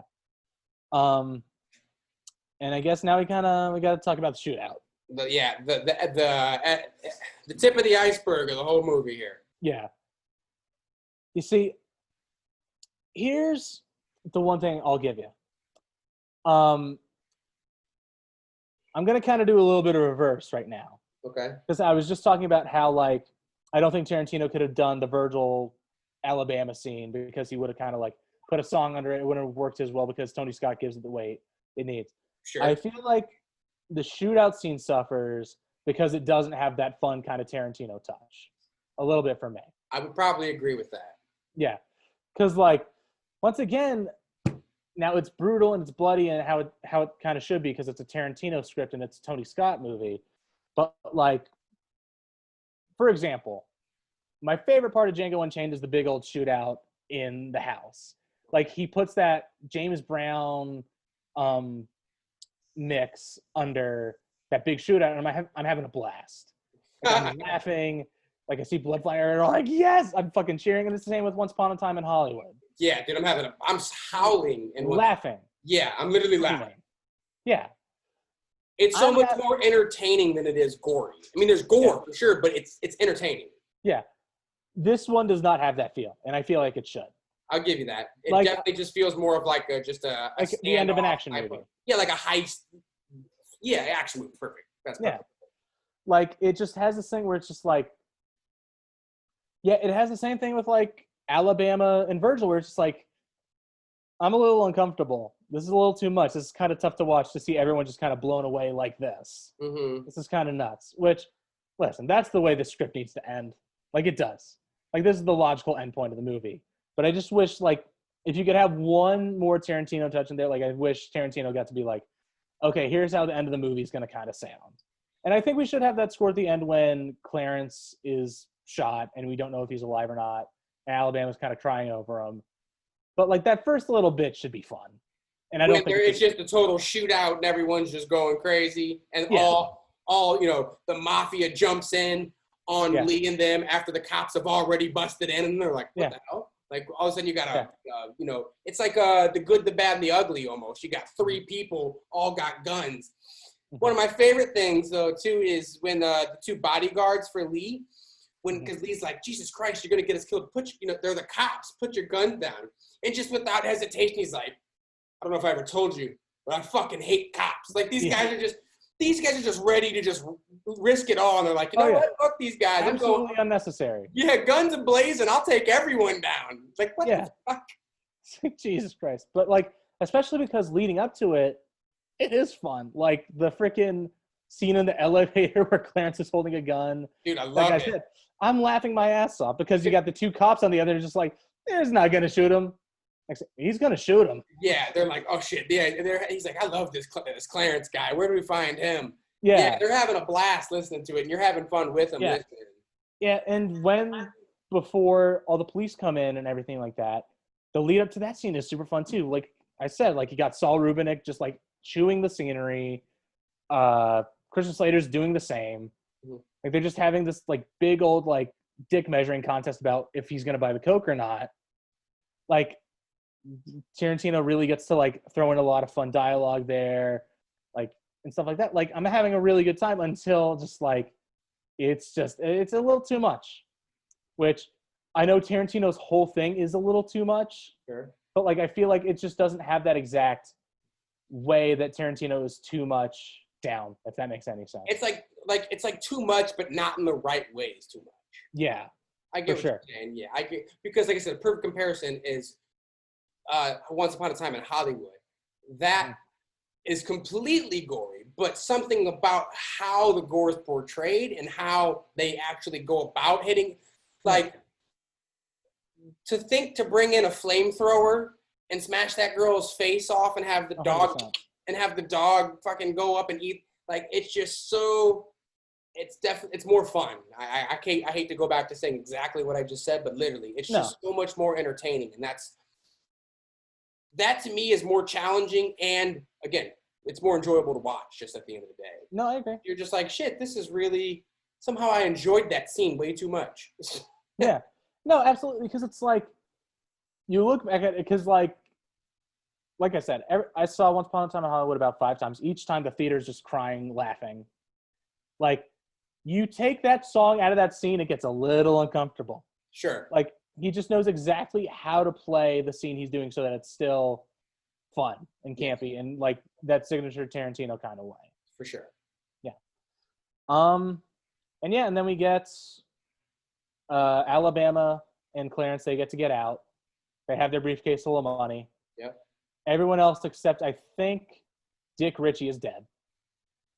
Dick gets out because he runs out the door right there. He throws up the bag of Coke. They shoot it. It all spreads, and he takes off like an idiot running away. Which we don't even know if Dick Ritchie is out. Maybe he got caught in the fucking firefight that's going down in the lobby because everyone in the lobby is freaking out too. Like, people are getting held hostage. Look, man, he just got cast in Star Trek, and he's going to meet Captain Kirk. I'm going to believe that he got out of there.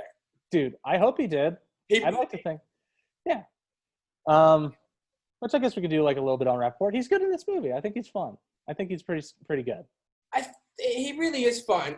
It's such It's a role that doesn't ask a whole lot. Like, he just kind of gets to be like the best friend third wheel. It's a very carefree role, which probably makes it fun. Like, there's not a lot you ask out of him, like in terms of like what he needs to bring to a scene per se. But he's real fun, and you really, I don't know, I enjoyed him. I couldn't help but enjoy him when he's in there and he's doing his audition. He's like, okay, I'm driving. Yeah. I'm driving. He's like, well, dude. And it's such a fun way to overact as being an actor or whatever. Just such a carefree scene that I really, really, really enjoyed. Scene, I'm sorry, character. No, I got you. I mean, I agree. I mean, it's just this thing where, like, especially in the 90s, we didn't get to experience it, but like Michael Rappaport just pops up in everything, and he's just like one of those guys who's just like, oh, great, he's here. This is nice. Like, I think he's just like a comforting presence to be around when you got like 5 psychopaths in a room. He's like, we can have this guy who can kind of mellow us out for a second. Sure, he's just like a regular guy. Definitely. But yeah, so Clarence, Dick Ritchie, Alabama, those are the only guys who make it out of the hotel room. Correct. And presumably Floyd. We don't know what happened to Floyd at the end of that scene, but like, they can't have shot Floyd. I'd like to believe Floyd is thriving in his current. Yeah. Floyd's doing the same things. He still has the honey jar and smoking it like a bomb.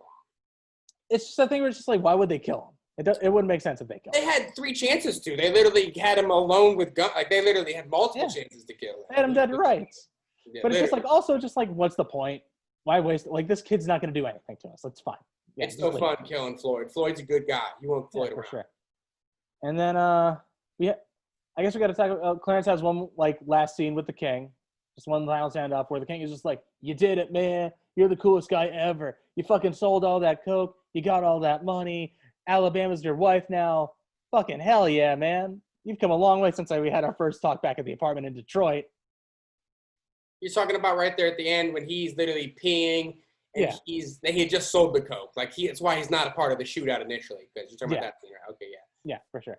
Yeah, and he's just... Because we didn't even talk about Kilmer as Elvis, which is reasonable because, like, he's not in a ton of the movie. But, like, it's just a nice thing that's there that Val Kilmer is playing Elvis in this movie. It's fine. And I didn't even, like you said, I didn't even, like, register it. But you see Val Kilmer's name running at the credits at the beginning. But then, I never actually registered that. I just realized I don't think I ever saw Val Kilmer's face. Like, where the hell was Val Kilmer? And that doesn't even really sound like him. So I wasn't like, oh, that's Val Kilmer. And then when you said it to me, he's the king, I was like, oh, wow, that's it. That's such a fun little thing to just like tuck in there. Just by the way, here's the king. Here's Val Kilmer for you. Yeah. You want to know what really sucks though? What? Apparently, I had to go through 8 hours of makeup for it. Jeez. Hey man, that's all right. The extras who play zombies go through 10 hours of makeup, and they get paid like $15 an hour. So they get a pay bump because they're doing makeup, but not much. Yeah. So I don't feel that bad for them. No, that's fair. But also, it's just like, you guys aren't even going to show my face. Like, I'm just going to kind of be blurred out. Like, that's a little rough. But also, I don't think I'm going to be too upset. He got his money. He doesn't have my sympathy. I'll tell you that much. 8 hours in makeup, he doesn't have my sympathy. I've seen it. That's a tough take. Val Kilmer doesn't have my sympathy, but okay, that's your call. Hey, I don't think he's asking for it, so he's probably okay. I don't know. Well, it's just like, he has the throat cancer thing going on. I don't know. Like, Ooh, okay, well, there might be some sympathy for that. I'm Yeah. talking about the sympathy for 8 hours of makeup. I digress. no, I don't. I was about to be like, he has none of your sympathy whatsoever. Like, come on, man. He doesn't have my sympathy for 8 hours of makeup and getting Okay, paid that's to fair. do it. That's Okay. what he doesn't have my sympathy for. I got you then. Okay. And yeah, I mean, we get to see them get to, like, they ride off into the sunset. They have a child named Elvis. It's super nice. Yeah, Like, perfect. like they get to ride off into the sunset like it's an old Hollywood movie. It's great. Yeah, it's awesome. It ends the fantasy as a fairy tale, and it's fun. And you're like, all right, great. They made it out. It all worked out. It was a crazy ride with two crazy psychopaths, but somehow it was a fun little love story. Yeah, for sure. I just sang that right there. I'm sorry. Totally Right. off par, but just when I heard that, all of a sudden I pictured Midsommar, and it was a little love story. Yeah, That's a little bit more extreme, I would say, but and they're about equal. in their own senses, yes. They're about equal. Fair. Yeah. Fair. They're both crazy. Yeah, They're both nuts. They're both crazy, for sure. Fair. Yeah, so I mean, I guess that takes us to the end. Any final thoughts? Any last things you want to talk about? Not really. I mean, I think we've covered it pretty thoroughly. This one's fun. I really I agree. I mean, Tarantino is, in terms of writers, he's Yeah. definitely like one of my top directors. But like in terms of writing, that's the thing I look up to him the most, and you can see it throughout all of his movies. And so I guess I just want to hammer home one time, or for the last time, just how great of a writer he is, and how influential of a writer he is on our generation and just film moving forward. For sure. And I mean, there were so many copycats of his movies right after Pulp Fiction and Reservoir Dogs came out. there should be, because if you want to be great, they say steal from the greats. And I mean, yes and no, because it's that thing where it's just like you watch a lot of those movies that try to rip them off, and they can't nail the formula. I think only he can make those kinds of movies. Like, I think it's just he knows how to speak his voice, and I think if people try to copy that voice, it's not going to work out well for him. I'm not arguing that. I agree. I guess what I would say is, don't try to steal from an artist right after they just put out the thing that made them who they are. But, of like 50, 60 years down the road, 70 years down the road, there's going to be films that are taking little bits from Tarantino's movies. Oh, for sure. They're probably doing that now because they are such a heavy influence. Well, because it's that thing where that video store clerk become film director thing where it's just like a bunch of those guys who got to grow up with the video stores. They got to rent movies, see as much as they possibly could. Like, that's a whole generation of people. It's one of his contemporaries, Kevin Smith. That's the exact same kind of deal. Now you have people like Edgar Wright, who has perfected a way to take that kind of style of filmmaking where you're just like referencing pop culture, doing like a whole bunch of stuff and making it his own thing. Mm-hmm. You have people like Lord and Miller, like playing with the same kind of deal where he's referencing movies and stuff like that, which is not the exact same thing as Tarantino. And I don't think it should be, because you can't nail down what Tarantino's doing with one of his scripts. Like, it's very hard to like kind of replicate. Definitely. Unless you have him on your side. Like, but we do have people that, I mean, obviously he's a hugely influential filmmaker. Like, that man probably made the most influential movie of the 90s, arguably. Like, what, Reservoir Dogs? No, Pulp Fiction, man. Yes, dude. Pulp Fiction forever changed the way storytelling happened in films, 100%. Yeah, well, I mean, it cements indie cinema as like a thing. Like, indie cinema had always been like a thing where, like, every once in a while there'll be a breakthrough and it'll make some money. But like, I feel like after those two movies, and I feel like after Clerks and everything like that, like Miramax and all this stuff like really started to like start trucking along and becoming this like giant like wave of cinema. Yeah, for sure. Yeah, I mean, for me, like, and we've talked about this, it's still not my favorite Tarantino thing. Sure. I like it a lot. I think there are moments of greatness, like we've talked about. Like, obviously, the Hopper walk-in scene is great. I think that's what it is for me. It's not. You're right. It's absolutely not even close to his best thing. Yeah. But wow, to see the bits of like now where he's come, you can see it in this movie, and you're like, dude, the projection of this person is crazy, and he's totally like, you just see now why he is where he is because of the things that he did in Reservoir Dogs and specifically True Romance. Mm-hmm, for sure. And I think some of the more interesting movies to look at are these like 3 or 4 movies that he wrote that other directors tackled. Like, you have this, you have Natural Born Killers, and you have From Dusk Till Dawn. From Dusk Till Dawn, yeah. And those are really interesting, like, experiments to see, okay, so there's this guy who has a super unique voice who writes screenplays. How are these, like, directors who didn't write it, are they going to be able to, like, adapt that screenplay and that voice into a movie? It's, yeah. And I think, obviously, Tony Scott is a skilled enough director, like, he's able to, like, not just adapt it, but, like, give his own flavor to it and, like, smooth out some of the edges, make some of the scenes better than it would be in a Tarantino movie, or have the weight that they're supposed to. Like, I think a lot of the sweetness of that relationship comes from the fact that Tony Scott directed it. Okay. I'm not saying it's not necessarily on the screen, but, like, I haven't seen a romance from Tarantino like this kind of well thought out and well done. Maybe the closest comes from Django, but, like I'm trying to really run through it. You're right. I don't really see, like, a good, like, real love connection. Like, they don't have like, I can't think of another movie that has this kind of tenderness towards that relationship, except for maybe Once Upon a Time in Hollywood has it with Sharon Tate, for sure. It does, but, like, I know this sounds ridiculous, but I would say the tenderness and Once Upon a Time in Hollywood is the soft side we get to see of Leo's character. No, I agree. The tenderness for me comes in. He's such a little baby. No, yeah, for sure. No, and I get, that's what I'm saying too. Like, he has, and I think he cares about every character he's ever written, but I think he really has a way of showing them in Once Upon a Time in Hollywood that really shines through.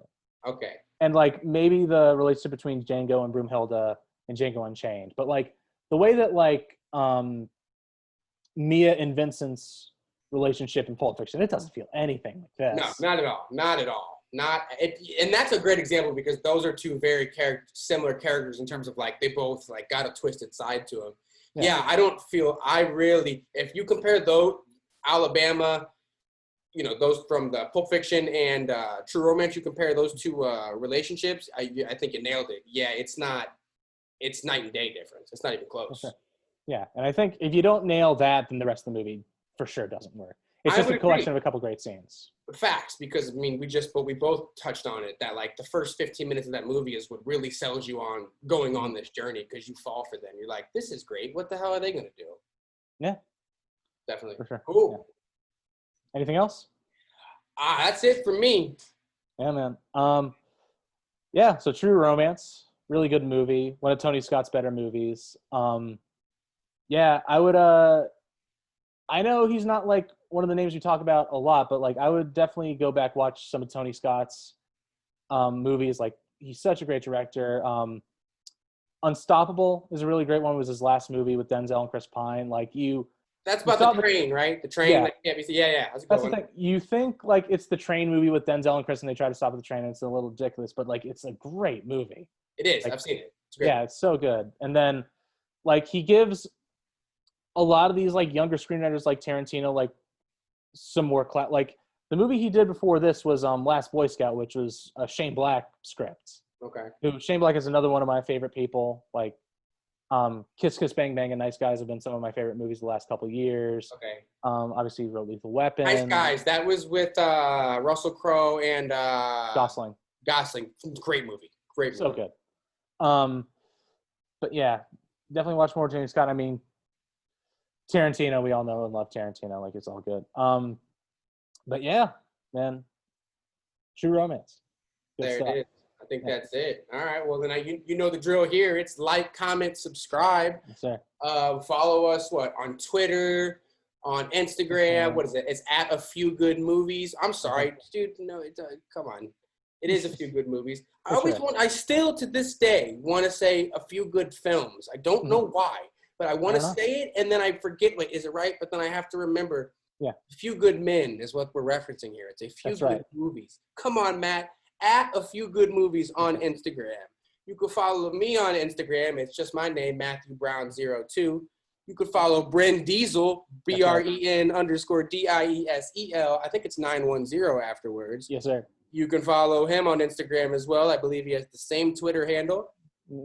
Yes, sir. All those links in the description. Yes, sir. Thanks, guys, for watching. And we'll see you next week. Going to be starting a trilogy. Ooh, I'll say which one. You find out next a little week, bit, right? but we got some good stuff lined up next couple episodes. Yeah, and I'm gonna knock on wood now, but hopefully we got ourselves a little guest on this show. Oh man, There, okay? if we could nail down that special guest, it'd be pretty nice. We'll see what happens. All right, people. Until next week. Yeah, thanks for watching, guys. See ya.